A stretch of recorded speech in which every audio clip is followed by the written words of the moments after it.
بسم الله الرحمن الرحيم والحمد لله رب العالمين وصلى الله وسلم وبارك على أشرف المخلوقين. Salam alaikum wa rahmatullahi ta'ala wa barakatuh. Voici une petite introduction sur le droit successoral musulman, c'est-à-dire ce qu'on appelle l'héritage en islam. Le but, c'est de comprendre dans les grandes lignes le fonctionnement et quelle est la philosophie de ce droit. Il s'agit d'un droit qui rentre dans le catégorie qui rentre dans la catégorie ce qu'on appelle le statut personnel, al-ahwal shakhsiya, qui gère tout ce qui concerne la famille, de sa fondation jusqu'à la fin, bien sûr, dans cette vie. Le droit successoral, c'est un sujet qui suscite beaucoup de questions de la part des non-musulmans ou d'autres musulmans qui posent un certain nombre de questions qu'on va essayer, Inch'Allah, d'évoquer. On va essayer d'apporter la réponse, Inch'Allah Ta'ala. Et aussi, c'est un problème, même dans les familles. C'est pourquoi, alhamdoulilah, le but simplement de clarifier, de donner les grandes lignes, dans cette intervention qui se veut une introduction tout simplement par rapport au droit successoral. Bien sûr, on se base sur mon livre, sur l'héritage en islam, les règles du droit successoral. Bien sûr, ce livre, il est composé d'une première partie dans laquelle j'explique le pourquoi et la place du droit successoral en islam. Ensuite, la partie technique, le comment, comment on répartit la succession. Et à la fin, une partie annexe dans laquelle on a traité des cas particuliers, des cas qu'ils ont un certain nombre euh, d'appellations qui sont connues sous telles, par exemple, le Hajariya, le Omariya, etc., chez les savants, quand ils emploient ces termes-là. Il s'agit d'un cas particulier dans le droit successoral. Première chose qu'on peut évoquer dans ce cadre-là, c'est que le droit successoral, ça fait partie aussi du droit musulman. Et jusqu'au point où le prophète, sallallahu alayhi wa sallam, comme il a recommandé d'apprendre le Coran, il a recommandé d'apprendre aussi le droit successoral en disant, dans ce hadith-là, apprenez le Coran et enseignez-le, apprenez le droit successoral et enseignez-le. Donc, le droit successoral, dans le jargon des savants et même les termes qui ont été employés par le prophète, sallallahu alayhi wa sallam, al-fara'id. Et donc, c'est pour ça qu'on appelle ilmu al-fara'id, la science des fara'id. Et le mot fara'id vient de la fin du verset qui détaille les versets 11 et 12 de Surat al-Nisa. Et le dernier verset, ces trois versets, ce sont des versets longs qui détaillent la manière de répartir la succession. Donc, tout est basé sur le Coran. Le 11 et le 12, et à la fin, Allah subhanahu wa ta'ala dit faridatan. Donc, c'est un décret d'Allah subhanahu wa ta'ala. C'est pour cela qu'on l'appelle ilm al-fara'id, et même parce que aussi le prophète sallallahu alayhi wa sallam, euh, le prophète sallallahu alayhi wa sallam lui-même a employé ce terme. Donc, ilm al-fara'id, de droit successoral, comme on peut, Inch'Allah, comme on veut l'appeler. L'essentiel, c'est le contenu. Deuxième raison, pourquoi apprendre cette science-là? Parce qu'il risque de disparaître, comme il a dit le prophète sallallahu alayhi wa sallam, car je risque de mourir et la science risquera de disparaître, laisse place à l'ignorance et à la tentation, au point que deux personnes se disputant au sujet d'un héritage ne trouveront personne pour le partage équitablement entre eux. Donc sachez que ce partage, quand on parle de ce partage, parce que Allah subhanahu wa ta'ala, il l'a défini d'une manière catégorique, muhkam, des versets muhkam, et les répartitions sont définies. On va voir pourquoi, et surtout on va répondre aux questions qui vont apparaître, Inch'Allah, dans cette introduction. Pour mieux comprendre la place du droit successoral, il faut le comprendre dans le statut personnel, ou bien le droit de la famille, ou bien ce qu'on appelle al-ahwal al-shakhsiya. Donc on parle de tout ce qui gère la famille. Donc la thématique, parce que cette thématique même de la famille, quand on regarde, subhanallah, le Coran, les versets prescriptifs, c'est-à-dire dans le Coran, il y a trois catégories de versets. Donc, les versets, ce qu'on appelle al-ahkam al-i'tiqadiyya, les versets dogmatiques qui parlent du dogme, ça occupe plus de 90%, comme ça, parce qu'il n'y a pas un passage dans le on ne parle pas du dogme, que ce soit surtout la croyance en Dieu. Et avec ça aussi, donc toujours associé aux deuxième catégorie de prescriptions, les prescriptions éthiques et morales occupent une grande place, la patience, l'équité, la droiture, l'honnêteté, l'entraide, etc. Donc, c'est des prescriptions de cette nature-là. Et nous avons aussi des prescriptions juridiques. Les prescriptions juridiques, ce sont les prescriptions qui parlent du droit, du halal ou haram. Donc, malheureusement, beaucoup de personnes pensent que voilà, l'islam, c'est le halal ou le haram. En réalité, cette partie de le Coran ne représente que 500 versets sur 6236 versets. Donc ça, on n'est pas loin on est un peu au-dessus de 6 et en dessous de 7%. Voilà. Et ces versets-là, donc, c'est des versets limités, mais ce sont des versets qui ont une portée générale. Donc, qu'ils ont une portée générale, c'est-à-dire qu'ils occupent voilà, des principes, des fondamentaux, ce qu'on appelle aussi des ahkam kulliya, des prescriptions majeures, comme Inna Allah ya'muru bil adl, Allah vous ordonne l'équité. Et ces versets-là, voilà, donc ce sont un seul verset, mais la portée, le domaine d'application est illimité. Et c'est rare qu'on trouve dans le Coran les détails. Les détails, souvent dans la Sunna, hein, وأنزلنا إليك الذكر لتبين للناس. Donc Allah subhanahu wa ta'ala dit au prophète sallallahu alayhi wa sallam, t'a fait descendre le rappel pour que tu exposes aux gens ce qui leur a été révélé. ما نزل إليهم. Et donc, la plupart, on les trouve dans les détails, la salat, voilà, des versets sommaires, et ensuite, on trouve les détails dans la sunna, la zakat, etc. Les fondamentaux même de la religion. Ce qui est curieux, hein, donc, c'est que, subhanallah, entre parenthèses, quand je dis curieux, ajib, subhanallah, que la question de la famille est vraiment détaillée. C'est comme si Allah, subhanahu wa ta'ala, ne laisse pas la place au reste des sources de législation musulmane pour aller plus loin, les détailler. C'est comme si Allah, subhanahu wa ta'ala, s'en charge directement. Et donc, ça, ce n'est pas le fruit du hasard, sachant que le Coran vient d'un milladun hakim al-khabir, donc Allah subhanahu wa ta'ala al-halim al-karim. Donc il a voulu que la question de la famille et les détails s'en chargent directement. C'est pour cela qu'on va trouver tout ce qui concerne du mariage. Le Coran, il parle des fiançailles, il parle de mariage, il parle de le mahr, il parle de la sifa, donc l'attribut, la qualité du mariage, etc. Donc ça, c'est très important pour le souligner. Et c'est dans ce contexte-là qu'il parle, subhanahu wa ta'ala, aussi d'une manière catégorique dans ces versets 11, 12 et le dernier verset de Surat An-Nisa, les femmes, le droit successoral. À souligner aussi qu'avant, il n'y avait pas d'héritage hein, pour les femmes n'avaient pas le droit à l'héritage. On va évoquer ça par rapport à la cause de la révélation de ce verset numéro 11 et numéro 12 de Surat An-Nisa. Donc, soulignons d'abord que il occupe une place importante dans tout ce qui concerne la famille. Hein. Et voilà, donc, et le détail, et ça c'est important pour le musulman de comprendre que la question de la famille est centrale. De la même manière, lorsque Allah subhanahu wa ta'ala a regardé ces quelques versets qui défilent, lorsqu'il parle du mariage, il emploie des termes particuliers. D'abord, le mariage, c'est un engagement solennel. La relation entre l'homme et la femme, libas, vêtements pour vous, et elles sont vos vêtements, vous êtes des vêtements pour elles. Donc, cela implique, le mariage implique ce qu'implique aussi, c'est-à-dire tout ce qui peut nous apporter, peuvent nous apporter les vêtements. Et aussi, donc, Allah subhanahu wa ta'ala il a parlé parmi ces signes, hein, il a mis de vous, entre vous, il a créé pour vous des épouses afin que vous trouveriez auprès d'elles de la tranquillité, de l'apaisement. Donc, il a parlé de ces signes.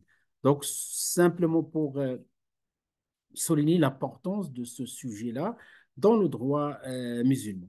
Donc, par contre, cette thématique, comme j'ai dit, hein, donc, suscite un certain nombre d'incompréhensions. Certains ne comprennent pas pourquoi. Et ce qui est, surtout quand on évoque la question de la part et on parle de la part de la femme, est-ce que c'est une injustice envers la femme? Et aussi, donc, certains ne comprennent pas comment procéder. Inch'Allah, pour la deuxième question, je vais essayer, Inch'Allah, de faire très vite et Parce que si on veut comprendre, il faut vraiment suivre une formation, donc un séminaire, ne serait-ce que d'une journée, mais c'est voilà, c'est une matière qu'on peut maîtriser en quelques heures, hein, on peut la comprendre et la maîtriser avec un peu de pratique et un peu de aussi un peu d'exercice. Voilà.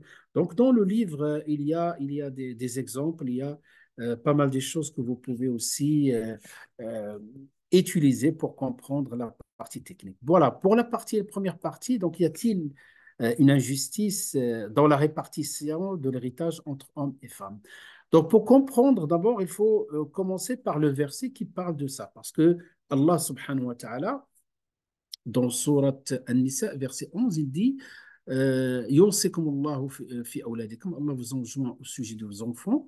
Les ذكر مثل حظ الأنثيين, aux fils une part équivalente à celle de deux filles. Donc certains comprennent que le droit successoral s'arrête là.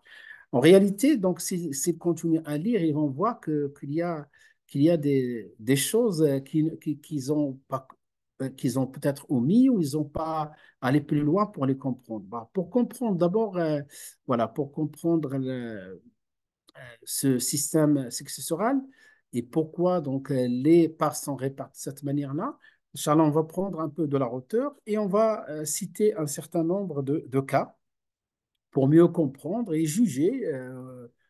Et vous-même, vous allez juger. D'abord, on va trouver certains cas où les femmes comme les hommes ont des parts égales. Donc, pour comprendre le droit successoral, on a une trentaine de situations, une trentaine de situations. On va trouver pas mal de situations dans lesquelles les femmes héritent, elles ont les mêmes parts que les hommes. Des cas où leur part est supérieure à celle de l'homme et seulement dans quatre cas où la femme donc peut avoir voilà donc avoir une part inférieure par rapport à l'homme. Donc c'est pour cela les gens donc souvent ils s'arrêtent à ce niveau-là. Ils vont pas aller plus loin, donc ils s'arrêtent à ce niveau-là. Donc seulement quatre cas où ces quatre-là et généralisent ces quatre cas par rapport à un ensemble. Pour mieux comprendre le concept du droit musulman en matière de répartition des biens successoraux, il faut prendre en compte les trois critères suivants sur lesquels se base la manière de répartir la succession. Donc, les trois critères sur lesquels va se baser le droit musulman, ou là plutôt le droit successoral. D'abord, le degré de parenté des successeurs avec le défunt. Donc, plus est proche, plus il va avoir une part supérieure. Donc, vous allez voir ces trois paramètres qui vont revenir à chaque fois. La position de la génération qui hérite.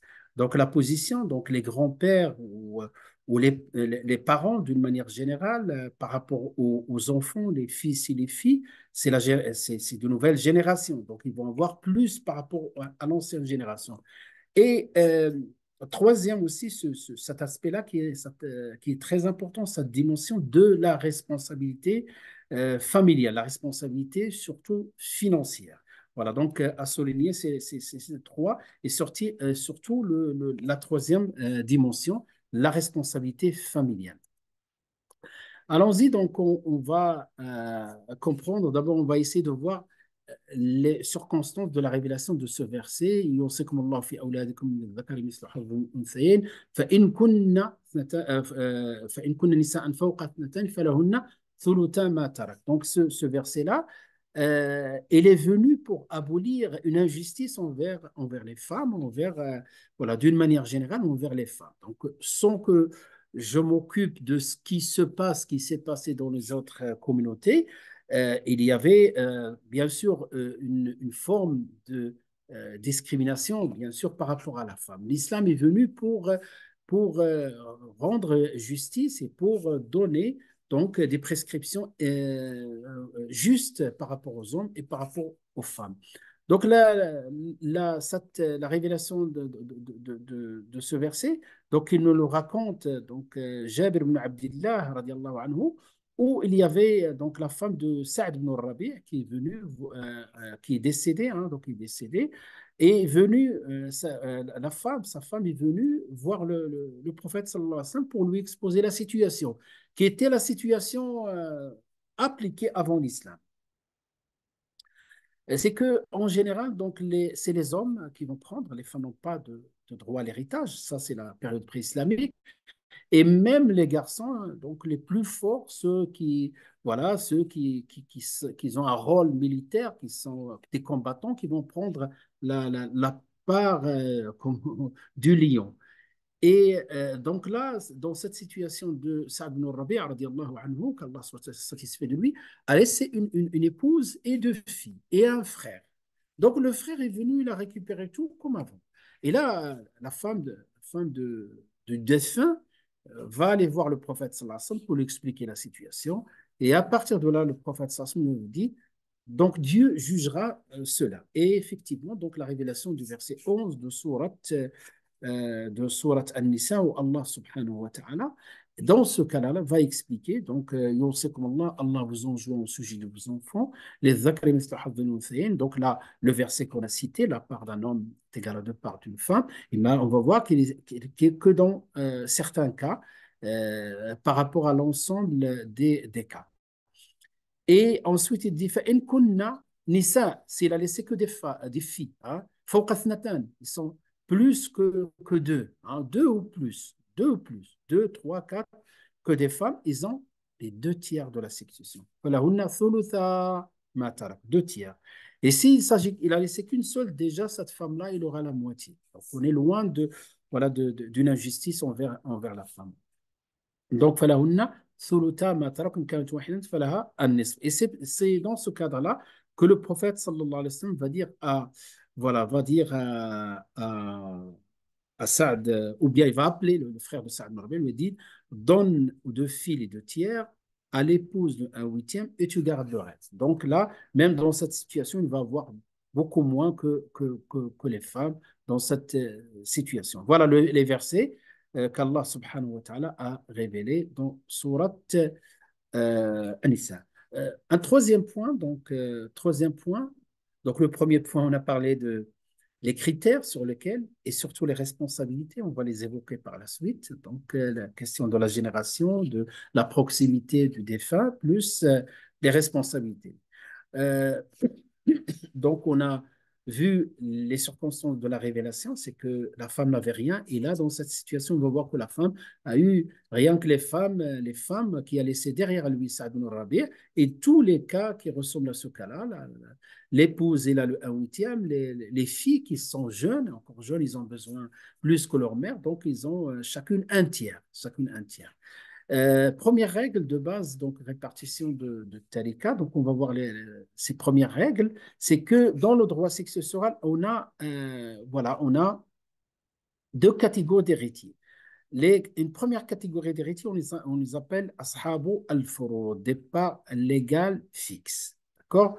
Donc, et d'autres qui vont prendre le reste, on les appelle les asaba. En français, on les appelle les ania. Ce sont les parents proches par le mal. Donc, d'abord, voilà, donc il y a ces deux catégories. Et qu'est-ce qu'il a dit le prophète sallallahu à ce sujet-là?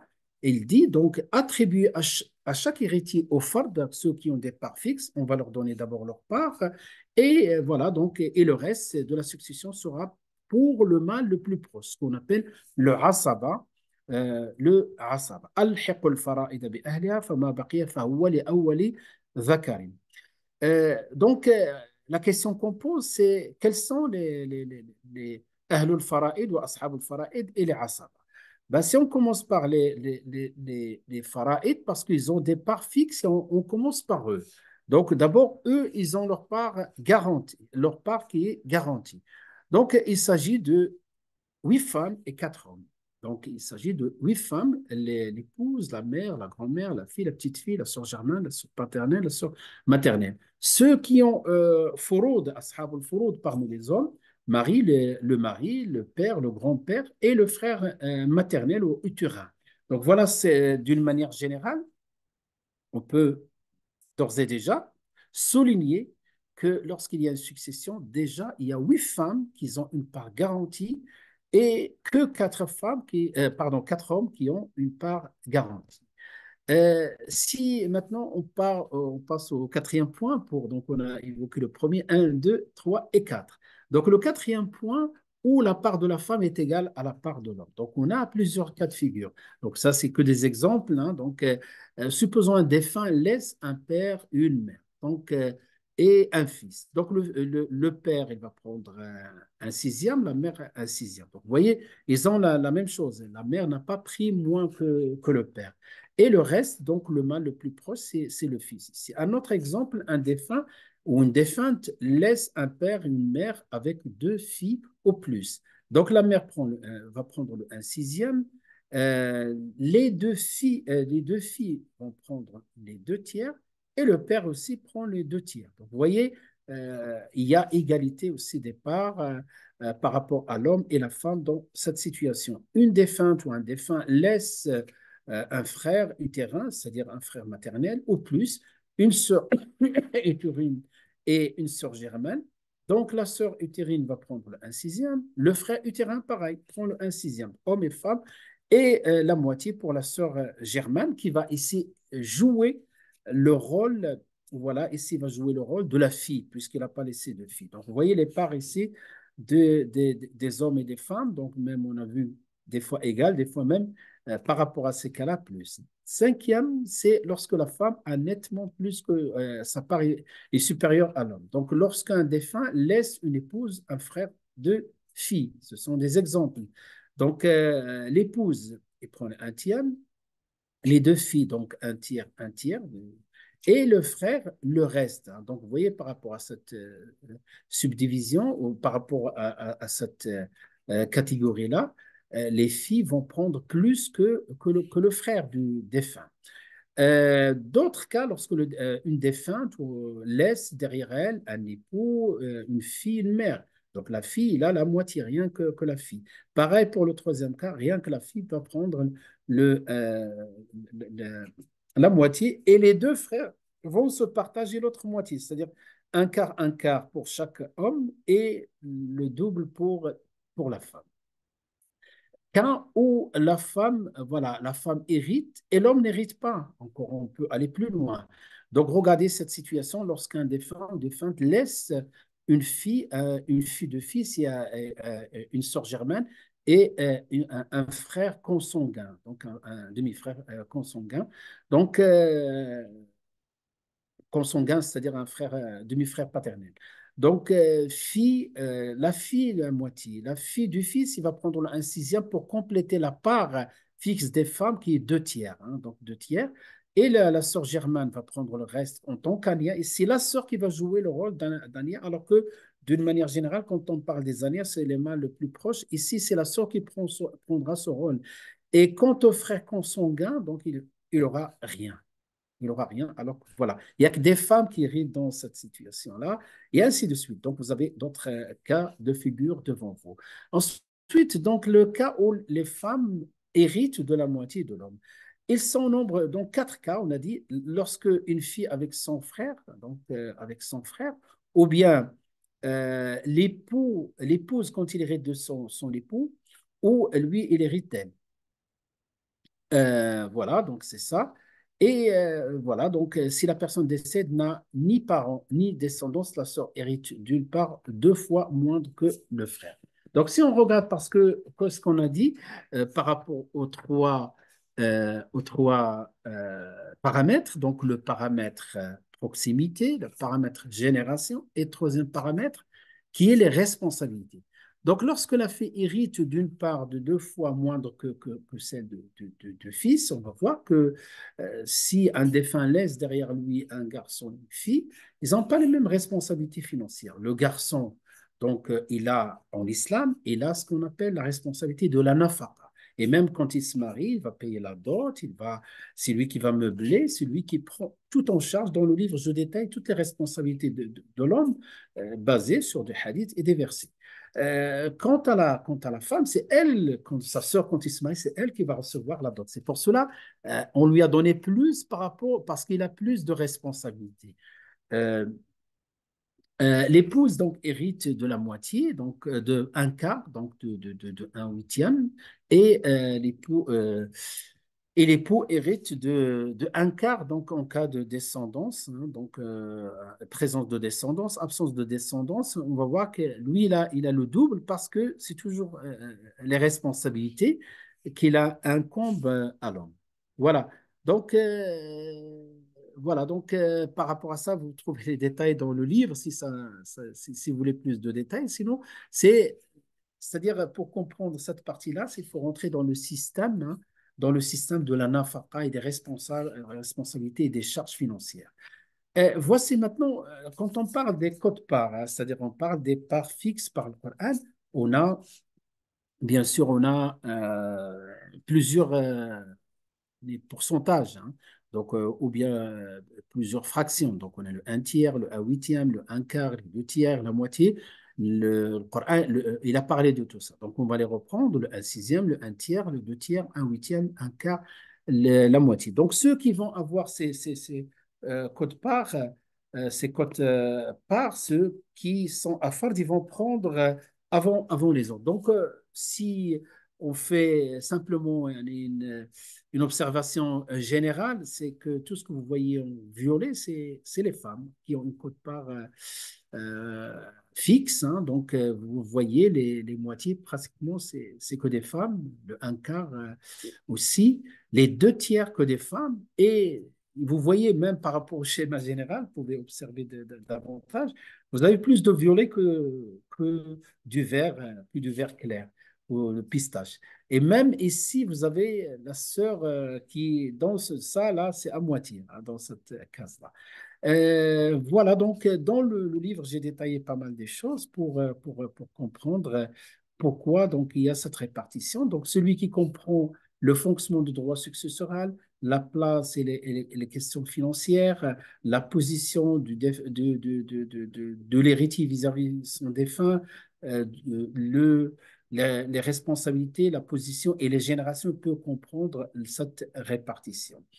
Voilà donc par rapport à la première partie, la deuxième partie, quelques règles du droit successoral pour mieux comprendre comment il fonctionne. Donc, si je commence par le droit successoral, il y a, euh, il y a trois piliers. Donc, pour une succession soit répartie, il faut qu'il y ait présence de trois éléments, trois fondements, trois piliers. L'existence d'un héritier, l'existence d'un d'écujus, c'est-à-dire un défunt de qui on hérite, et l'existence des biens donc laissés, donc qui ont une valeur matérielle qui a laissé voilà pour l'héritage. Voilà donc l'existence d'un héritier, c'est celui qui est uni au défunt par une des causes de successibilité, pardon, qu'on appelle al-warith. Voilà le décujus, il s'agit de la personne qui est morte réellement ou légalement. Réellement ou légalement parce que les disparus, etc., il y a tout un ensemble de règles appliquées dans le droit musulman, bien le droit positif, pour qu'on procède à la succession pour une personne voilà, qui a une personne disparue depuis de nombreuses années ou moins ou plus. Voilà. Et l'existence d'un héritage, ce qu'on appelle la tarika ou le mirath, hein, en arabe, la tarika. Donc, avant de procéder, donc il faut comprendre dans le droit musulman, donc là on rentre dans la partie technique, c'est que cette tarika, c'est comme vous avez le brut et vous avez le net, hein, si vous permettez cette comparaison. Euh, il va y avoir, donc, il laisse la tarika, on va déduire de cette tarika voilà, certaines responsabilités avant de la répartir.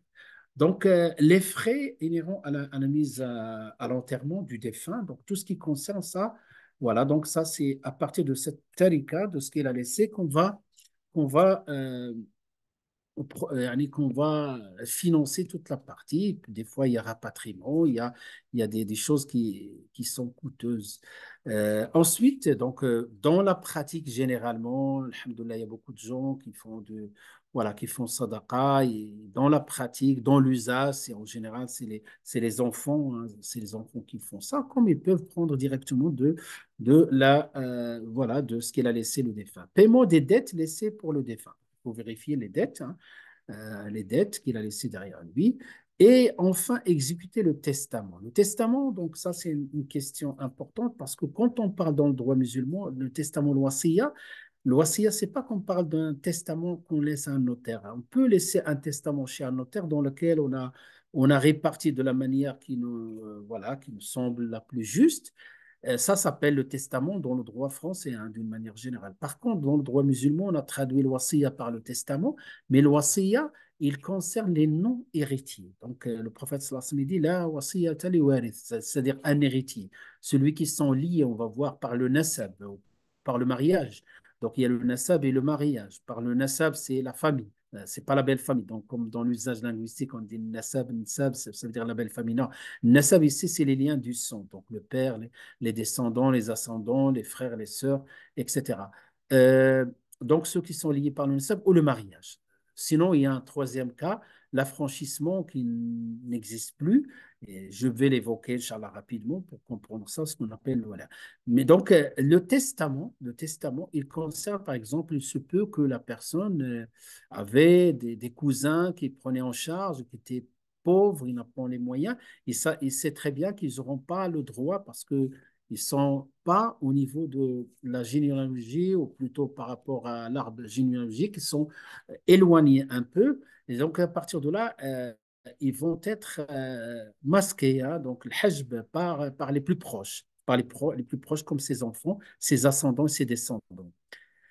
Et à partir de là, donc, il sait très bien qu'ils n'auront rien et il peut leur laisser dans le cadre du un tiers, pas plus, le un tiers de son héritage. Donc, il peut laisser une partie qui ne dépasse pas le un tiers. Et s'il dépasse le un tiers, c'est les héritiers qui valident ou qui invalident ça. Oui, bien sûr, je parle par rapport au droit successoral musulman. D'abord, c'est ça ce qu'on appelle l'exécution. Et l'exécution de testament, ça peut être en faveur de personnes, ça peut être en faveur d'une œuvre, hein, donc il laisse une partie, comme ce qu'on appelle aujourd'hui dans notre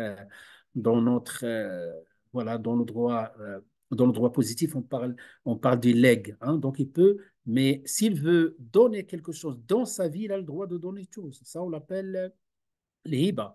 Mais après sa mort, et après sa mort, il n'y a que le un tiers qui peut être sous forme de legs ou de hiba. S'il veut le faire, et il doit le faire durant sa vie. Une fois qu'il est mort, cet argent, cette succession-là, il revient aux héritiers et il ne peut pas les déshériter de cette manière-là. Procéder au partage selon voilà, les règles. Ensuite, une fois qu'on a exécuté un 2 3 on passe au partage de l'héritage entre deux héritiers selon le droit successoral établi par le Coran, le Sunna et le consensus. Quelles sont les relations? Donc, les relations, les liens, donc nous avons petit a ce qu'on appelle le nasab. Et le nasab, vous avez le défunt au milieu, vous avez tous ceux qui sont ascendants, donc son père, son grand-père, son arrière-grand-père, les enfants, les petits-enfants, etc. Sachant que euh, s'il y a les plus proches, ils vont masquer les plus éloignés, même s'ils sont dans le même axe, hein. Donc, que ce soit les petits-enfants, vont être masqués par les parents ou par même ou par leur oncle. Par contre, les petits-enfants, c'est en présence, donc un défunt qui laisse des enfants derrière lui et des petits-fils. Et il se peut que des fois, des petits-fils ou des petites-filles qui ont perdu leur père. Ça, on peut leur laisser un testament dans ce cas-là. Ils ne sont pas héritiers directement, il faut penser à eux, laisser le testament, jusqu'au point même dans le droit yani, musulman, hein, dans beaucoup de pays musulmans, ils ont appliqué même ce qu'on appelle le testament obligatoire par rapport aux enfants, les petits-enfants, des fois qui n'ont pas leur père ou voilà, des situations de cette manière-là. Et le testament obligatoire, ce qu'on appelle l'wasiya al-wajiba, c'est-à-dire on va considérer comme s'ils héritent directement de leur père. On va prendre la part de leur père et on va leur donner euh, leur part. Ou bien ça, il appartient à la personne de laisser un testament et ne pas oublier les petits-fils. Voilà, donc les frères et sœurs ou les cousins, tout ça vient dans un deuxième degré. Donc, dans quel cas? Dans le cas où, voilà, dans le cas où il n'y a pas d'empêchement pour eux, donc ils peuvent hériter. Ça, tout ça, on appelle le nasab. Ensuite, le mariage. Le mariage, on a vu que dans le mariage rentre, l'homme hérite ou là l'époux hérite de son épouse et l'épouse hérite de son de son mari. Al-wala, l'affranchissement, ça c'est notre question aussi, c'est la question de l'esclavage. L'esclavage, donc on rappelle que l'islam n'a pas inventé l'esclavage, au contraire, il a contribué à l'abolissement de l'esclavage. Et regardez par exemple cet aspect-là, comment il explique ce rôle qui a joué l'islam. C'est que sachez que d'une manière générale, donc l'islam a incité à libérer les esclaves, il a considéré comme une grande sadaqa. Et deuxième chose qu'on peut souligner par rapport à l'esclavage, c'est que Allah subhanahu wa ta'ala, souvent quand il s'agit d'une violation de serment ou quelque chose de cette nature-là, dans le Coran, vous allez trouver de nombreux versets dans lesquels Allah subhanahu wa ta'ala, ou bien quelqu'un qui fait un homicide involontaire, donc Allah, il exige de cette personne-là pour faire l'expiation, hein, le kafara en arabe, l'expiation de libérer un esclave. Hein. Donc il a encouragé. Pour encourager encore davantage, il a considéré que quand quelqu'un libère un esclave, et cet esclave il devient libre, il se peut qu'il devient riche, hein, comme le cas de lorsque Aïcha a libéré Fils sabilillah, hein, donc pour pour la face d'Allah subhanahu wa ta'ala, a libéré ce qu'on appelle une femme qui s'appelle Barira. Et Barira est devenue plus tard riche. Hein, maintenant, si et c'est ça ce qu'on appelle l'affranchissement ou al-wala. Et donc, cet affranchi, s'il meurt, il n'a pas d'héritier, à condition qu'il n'a pas les liens de nasab, il n'y a pas le B, le mariage. À ce moment-là, il revient à l'affranchisseur et pas le contraire. Attention, pas le contraire. Voilà, pour encourager la libération. Parce que si c'était le contraire, on ne va pas encourager l'affranchissement. Donc, si on regarde maintenant les héritiers, hein, donc les héritiers, d'une manière générale, les héritiers, globalement, les hommes et les femmes. Donc, vous voyez, tous ceux qui ont un droit à l'héritage d'une manière légale, comme cité dans le Coran et la Sunna, et l'ijma', le consensus, on va trouver donc ici 9 femmes et 14 hommes, au total 23. Mais supposons que toutes les femmes sont présentes, parce qu'il y a les règles de l'hajb, on a dit les plus proches, hein, qui empêchent les autres. Et dans ce cas-là, donc, regardez ici aussi une petite remarque, c'est que il y a 5 qui héritent automatiquement, quelle que soit la configuration. La fille du fils, la mère, l'épouse et la sœur germaine. Donc, ils héritent. S'ils se retrouvent tout ensemble ici, hein, tout ensemble, que des femmes. Pareil, c'est que tous ces hommes-là se trouvent ensemble, que des hommes, donc de 1 à 14. Il n'y a que 3 qui héritent dans cette configuration le fils, le père et le mari. Type d'héritage. Donc, tout à l'heure, on a dit le fard et le asaba, l'ania ou bien le fard. Voilà. Les asaba, donc, on va les citer 3 catégories. Et les fard, il y a les hommes et les femmes. Donc, les hommes, on a vu tout à l'heure dans le tableau dans lequel étaient en violet les femmes et aussi notre couleur pour les hommes. Voilà, donc on les reprend ici. Donc, il manque non, c'est bien ça. Donc, 4 plus 8. L'ania, je n'ai pas détaillé l'ania ici. Donc, ici lui-même, par exemple, le fils, quand il se retrouve tout seul, on dit ania par lui-même. Ania par autrui, c'est-à-dire la sœur avec son frère. Donc, ils vont se partager selon la règle qui est citée auparavant. L'ania avec autrui, lorsqu'il y a une descendance héritière féminine, il n'y a que des tantes, bien sûr paternelles ou des tantes germaines. À ce moment-là, c'est la tante qui va jouer le rôle de l'ania. Hein. Voilà. Euh, si on reprend ce schéma, voilà, vous avez en arabe les cas de figure. Après, donc, pour comprendre le droit successoral, nous avons plusieurs configurations et il y a 2 manières. Soit on prend les codes parts, on va dire les 1 tiers. Ceux qui ont le droit 1 tiers, on va les lister. Ceux qui ont le droit à 1/6, on va les lister. Ceux qui ont le droit ou la moitié, on va les lister, etc. 2 tiers, on va les lister. Ou bien, on peut faire par ce choix-là et on prend, voilà, on commence par les hommes, tous les cas de figure des hommes, tous les cas de figure des femmes, et ensuite, et à chaque fois, bien sûr, chaque fois, on traite les asaba en parallèle, parce que on finit avec les fards, et les asaba, on sait très bien, c'est qu'on va choisir l'homme le plus proche, on va lui donner le reste. Donc là, on répartit ceux qui ont une part fixe et on va, parmi tous ces hommes-là, on va choisir le plus proche. Et voilà, donc, d'une manière générale. Donc, si on prend cas par cas, si on prend les quatre hommes, donc le mari, vous avez deux situations, hein, donc absence ou présence de descendance. Donc, si vous voulez plus de cas, les exercices, c'est dans le livre. Le, voilà, le père aussi, donc il a deux situations. Il peut jouer le cas de Fard, hein, et dans la situation, il y a une descendance héritière masculine. Dans le cas où il y a une situation héritière féminine, il peut jouer le fard et en même temps le asaba, puisque c'est l'homme le plus proche, et ainsi de suite. Donc, le grand-père, donc chez les Hanafites, le grand-père, c'est comme le père. Donc, s'il y a le père, il empêche le grand-père. Absence du père, c'est-à-dire est décédé. Donc, le père du défunt, il reste son grand-père, ben, c'est son grand-père qui remplace exactement le père. Donc, selon l'école hanafite. C'est là le seul cas où il y a divergence, hein. Tout le reste, il y a consensus entre les savants. Donc là, c'est ce cas-là qui est du grand-père en présence, voilà, euh, quand le grand-père hérite. C'est-à-dire quand il y a le père, hein, il empêche le grand-père du défunt, le père du défunt et le grand-père du défunt. Donc si le père est présent, il empêche le grand-père. Ça, c'est pour toutes les écoles. Là où il y a divergence, lorsqu'il y a le grand-père en tant qu'héritier, ça veut dire absence du père, du défunt, il n'y a que son grand-père, avec ses frères. Donc, on rajoute cette condition, avec les frères du défunt. Ben, les Hanafites, ils disent, quoi qu'il arrive, il empêche les frères.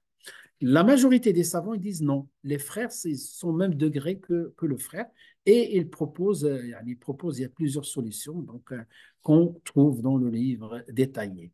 Ensuite, donc, le frère utérin, donc le frère, soit il y a ceux qui sont plus proches du défunt que lui, il l'empêche. Sinon, il prend un sixième s'il est avec plusieurs demi-frères maternels, plusieurs. Donc, c'est un tiers. Et même s'ils sont de un frère et une sœur, ils vont prendre un sixième, hein. Donc, ici, l'homme et la femme, ils ont les mêmes parts. Les huit catégories des femmes, d'abord l'épouse, comme on a dit exactement avant. La mère, il y a deux situations, elle peut prendre jusqu'à un tiers en absence de descendance voilà, héritière et en absence des frères. Sinon, elle prend un sixième. Et il y a un cas particulier que j'ai expliqué à la fin de livre, ce qu'on appelle l'Umariya. La grand-mère, donc, soit il est empêché s'il y a la mère maternelle, sinon il prend un sixième comme la mère. La fille, soit elle est toute seule, elle prend la moitié, elle prend les deux tiers avec ses sœurs. Voilà. Et si, voilà, avec fille et fils, hein, donc Anya, voilà, s'il se trouve avec ses frères, donc ils sont Anya. Euh, la fille du fils, hein, la fille du fils, il peut des fois remplacer la fille, comme il peut compléter les deux tiers.